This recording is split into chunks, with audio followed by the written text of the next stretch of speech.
In 2040, a former European engineer sits in an office in Austin, Texas, clutching a faded EU passport. Her manufacturing company has just become the fifth largest industrial software provider in the US, with a market cap of $8.5 billion. But this should have been a victory for Stuttgart, not Austin. She recalls that life-changing decision in 2026, when Europe gave her two choices: suffocate slowly under the weight of energy costs and regulations, or flee to the United States with her technology and team. She chose to run. Just like millions of other brilliant European entrepreneurs, engineers, and innovators. Looking back at 2008, the US and European economies were fighting in the same weight class, with Europe even slightly ahead. But look at the situation now. According to the latest estimates, the US economy reached a height of $30.5 trillion in 2025. Meanwhile, Europe is still hovering around the $20 trillion level. This $10.5 trillion gap is large enough to swallow more than half of China's economy. Think this is alarmist? The numbers speak for themselves. The US economy exploded by 87% over the past 16 years, but the EU? A pitiful 13.5%. At this rate, by 2050, the standard of living for Europeans will fall behind that of the poorest US states. Now, let's start the dissection of Europe and see which 6 poisons are slowly killing this former industrial giant. From the silent smokestacks along the Rhine to the empty cribs along the Mediterranean coast. From European capital flooding into Manhattan to EU regulations that suffocate innovation. This is the chronic suicide of an industrial civilization. Germany used to be Europe's manufacturing engine. Steel, chemicals, and precision machinery made the world dependent on the phrase, "made in Germany." Their business logic was once impeccable. Let Washington handle security, let Beijing handle the orders, and let Moscow handle the energy. This iron triangle supported Germany's prosperity for decades, until it collapsed with a bang. With the first blast of the Russia-Ukraine war, Germans realized they had handed their lifeline to a madman. When Putin cut off the gas supply, German industry instantly went from a global competitor to an energy beggar. Just look at what happened to BASF to see how tragic it is. This chemical giant's products are everywhere, from the toothpaste you use to the sneakers on your feet, from car engines to life-saving drugs. The BASF factory complex in Ludwigshafen is essentially a chemical empire. But in 2024, they made a decision that shocked the entire German political sphere. A massive shutdown of production lines in Germany. Not just reducing capacity, but shutting down completely. The reason is simple and brutal. Electricity costs in Germany became so expensive that chemical production became a mathematical impossibility. Rather than committing slow suicide in Germany, BASF chose to invest 10 billion euros to build a superfactory in Zhanjiang, China. Ironic, isn't it? A country that constantly lectures China on human rights issues is now handing over its core industry to China on a silver platter. And China is happily using coal power to supply electricity to these fleeing German enterprises. ThyssenKrupp's steel empire is also crumbling. Blast furnaces in Duisburg are going out one by one, sending 5,000 workers home to fend for themselves. The production cost of German steel is now 40% higher than in the US and 60% higher than in China. In the brutal competition of globalization, high costs are a death sentence. Even more fatal is the collective panic of the German automotive industry. Volkswagen is closing factories on German soil for the first time in history, and Audi has thrown its EV production plans across the Pacific. When the Kingdom of Cars starts building factories in Mexico, you know the myth of German manufacturing is thoroughly bankrupt. But the darkest humor was yet to come. In April 2023, right when the energy crisis was at its deadliest, the German government decisively shut down its last 3 nuclear power plants. 4.2 gigawatts of clean electricity, gone, just like that. To fill this massive hole, they restarted the dirtiest lignite coal power plants. Germans are now literally digging up villages to mine the filthiest fuel on Earth, all to make up for the clean nuclear energy they shut down for the sake of environmental protection. If this isn't collective schizophrenia, what is? If industrial retreat is a massive heart attack, then the demographic crisis is a slow-moving cancer.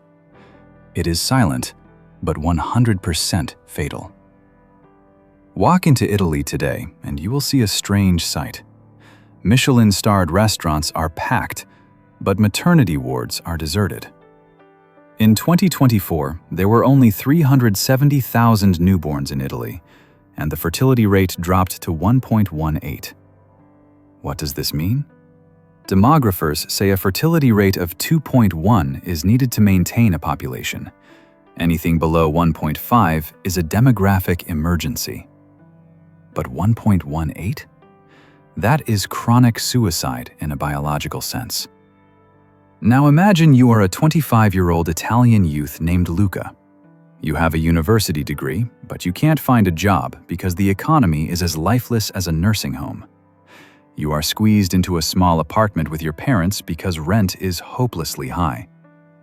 But the real despair lies here. The Italian government expects you, a young person, to foot the bill for that massive group of retirees above you. Europe's pension system is a Ponzi scheme, just dressed up as Social Security. There is no vault filled with gold. Your grandmother's pension this month comes directly from your tax bill this month. In the 1960s, 4 young people supported 1 elderly person. Easy and pleasant. But in 2050, Italy and Spain will see 2 young people supporting 1 elderly person. Do the crazy math. 2 people have to bear the full living costs, medical expenses, and pensions of a 3rd person. Plus, pay taxes to keep the government running, and still feed themselves and their children. The result? Tax rates go through the roof. Luca discovers that for every 100 euros he earns, the government takes 60 euros to support the elderly who voted for high welfare. What will Luca do? Stay and be a tax slave, or pack his bags for the US, Australia, or Singapore? The answer is self-evident. This creates Europe's death spiral. Young people flee, the tax base shrinks, the government taxes the remaining young people even more heavily, and more young people flee. Italy's number of newborns in 2024 was the lowest since the country's unification in 1861. This isn't a statistic, it's an obituary for a civilization. Political reality makes this loop impossible to break. Who is voting? The elderly. Which politician dares to suggest cutting pensions? That's political suicide. Which politician dares to suggest mass immigration? That's cultural suicide. So they choose economic suicide, borrowing money to pay pensions, throwing the bomb to the next generation. Until there is no next generation. Germany's fertility rate also fell to 1.35 in 2024, a new low since 1994. Even the German Federal Statistical Office admits only immigration can make the population grow. But even counting immigration, Germany's population only grew by 0.1% last year, because more people died than were born. The demographic crisis is tragic enough, but Europe's technological innovation capability is even more unbearable to watch. Let's do a brutal test. Name one living European mobile phone brand. Nokia? Production stopped in 2024. Ericsson? They only make base station equipment now. Name a European search engine. Google is American, Baidu is Chinese, Yandex is Russian. Name a European social media platform. Facebook is American, TikTok is Chinese, and X is also American. The core of the modern economy is digital technology, and Europe is basically just a spectator in the digital age. In the past 20 years, Europe has incubated almost no major tech giants. Why? Because they strangled innovation to death with regulations. Imagine you are a European entrepreneur wanting to create the next revolutionary app.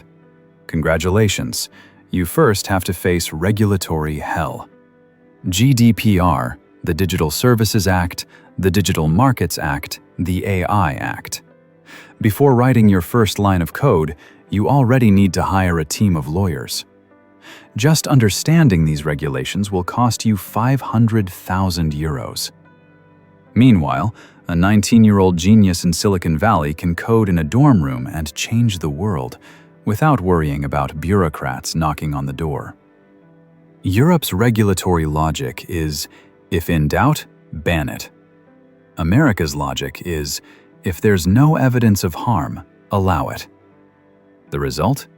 All the unicorns are born in the US, and all innovation happens across the Atlantic. But what's even more hopeless is that even if you luckily build a successful tech company in Europe, regulators will punish you for being too successful. They call it antitrust, but it's actually a success tax. Google has been fined over $10 billion in Europe, not for breaking the law, but for being too excellent and leaving competitors behind. Imagine making a product users love, and then the government fines you because your product is too good. That is the European business environment. Europe has world-class universities, brilliant engineers, and deep scientific traditions. But what is this talent doing? They are packing their bags and flying to California. Europe is responsible for cultivation. America is responsible for harvesting. This is talent arbitrage on an industrial scale. A deeper betrayal comes from capital. Capital flows like water to where the profit is, and that place is obviously not Europe. The Norway Sovereign Wealth Fund, Europe's biggest purse, dumps 70% of its stock investments into the US market. German insurance companies invest 65% in the US. French pension funds invest 80% in the US.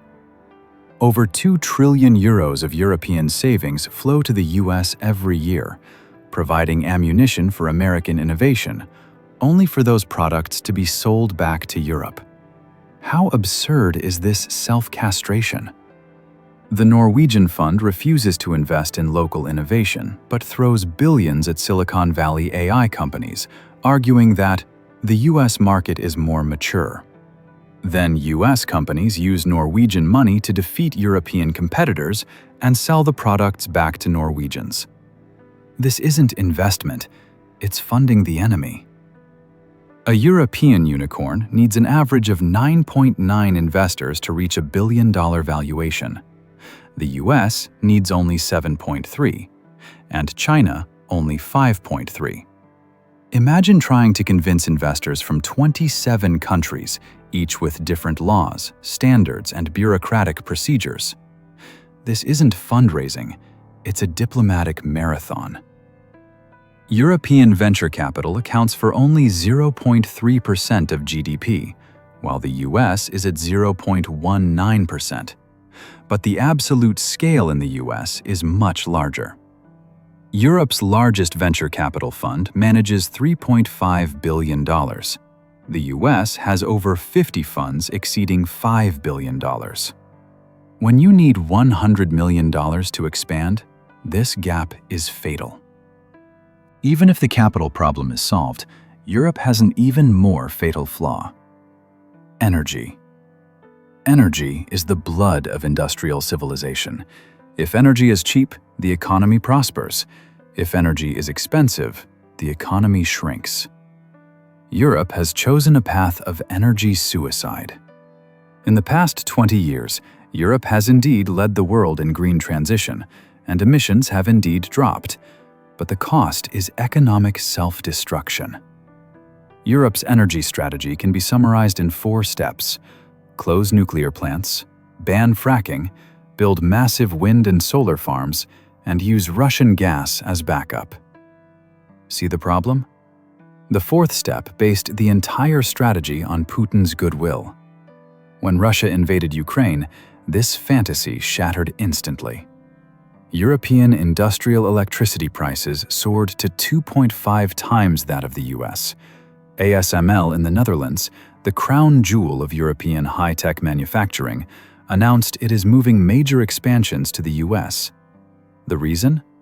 The energy cost of operating advanced lithography machines in the Netherlands makes their products uncompetitive. Here is the cruel reality of physics. The energy density of solar and wind is only 1% of fossil fuels. Building a solar farm with equivalent power generation requires 100 times the land, and it only works when the weather cooperates. Europe is trying to sustain 21st century industrial civilization with 1% energy density.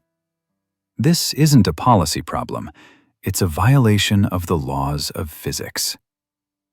Germany's energy policy has reached the pinnacle of black humor. At the height of the energy crisis, they shut down the last nuclear plants, cutting 4.2 gigawatts of clean power. Then they restarted lignite coal plants to fill the gap. To save the planet, they burn the dirtiest coal to replace the clean nuclear energy they closed. You really couldn't make this script up. In the UK and Germany, energy poverty is now a real term. People are choosing between heating and eating. While Europe deindustrializes itself to reduce global emissions by 0.1%, China builds 2 new coal power plants every week. Europe is playing the environmental martyr. The rest of the world is doing business. The final dose of poison is the most lethal. Europe's security strategy is built on a world that no longer exists. For 75 years, Europe enjoyed the best deal in history. The US handled security, and Europe handled the spending. They saved on military spending to invest in social welfare, free healthcare, 6 weeks of paid leave, generous pensions. In economic terms, Europe has been free-riding for 75 years. The German army once became a joke. Soldiers trained with broomsticks because there weren't enough rifles. Almost no NATO country met the standard of spending 2% of GDP on defense. Why spend money on guns? The US will protect us. Then war returned to the European continent, and Europeans suddenly realized their military capability was basically zero. In a high-intensity conflict, the British Army would run out of ammo in 2 days, and Germany wouldn't be much better off. Now European countries are scrambling to rearm, but this creates a fatal choice. Money spent on tanks is money not spent on hospitals. Money spent on missiles is money not spent on pensions. For the first time, Europe has to pay for both butter and guns, and their economy no longer has that capacity. Even more critical is that in the 21st century, technology is the weapon, and innovation is national defense. When Europe's best AI experts work for the US Department of Defense, when European quantum research serves the US military industry, and when European biotechnology is acquired by US companies, Europe has lost its technological sovereignty. This isn't colonialism. It is a more advanced form of control, making the controlled voluntarily hand over their most precious resources. That European engineer sitting in her Austin office in 2040 wrote a letter to Brussels describing 2 possible futures. The awakening path. Europe wakes up abruptly, slashes 90% of bureaucratic procedures, and builds a truly unified digital market. Establishes a €1 trillion European sovereign fund, restarts nuclear plans to ensure cheap, stable electricity, builds a talent retention mechanism that can compete with Silicon Valley, and raises military spending to 3% of GDP. This will be painful and require immense sacrifice, but it can save this continent. The museum path. Continue on the current path, and Europe becomes the world's most expensive nursing home. The rich fly in to see the Louvre and Neuschwanstein Castle, stay in hotels owned by Americans, eat ingredients imported from Africa, served by immigrant waiters, while the native population slowly disappears amidst their welfare enjoyment. This is a comfortable decline. The lights won't go out suddenly. It's just that everything becomes slower, more expensive, and older, until one day you look around and realize the party of civilization is over. At the end of the letter, she wrote, "I could have built the next Apple in Helsinki, or created the next breakthrough technology in Stockholm. But Europe chose safety over opportunity, regulation over innovation, and yesterday over tomorrow." There is a lesson here for everyone. Success is not eternal. Civilization requires constant renewal. Europe spent 500 years building the greatest industrial civilization and squandered it all in 30 years of complacency. If this can happen in Europe, it can happen anywhere. Math doesn't care about feelings, physics doesn't recognize political correctness, and the market doesn't believe in wishful thinking. Reality is reality, whether you like it or not. If this analysis makes you uncomfortable, good. It means you aren't numb yet. If you also see similar danger signals, whether in your country, your industry, or your life, then take action. Like this video if you think this analysis is valuable, and share it with your friends if you think they should see these truths too. Tell us your thoughts in the comments. Do you think Europe still has a chance to turn things around? Is your country making the same mistakes? One last question.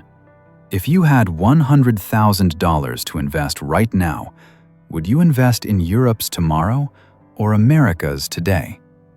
Give your honest answer in the comments, because your wallet is more honest than any politician's promise. Remember to subscribe to this channel to stay clear-headed when the next economic tsunami hits. The truth might be unpleasant, but it can keep you awake while others sink.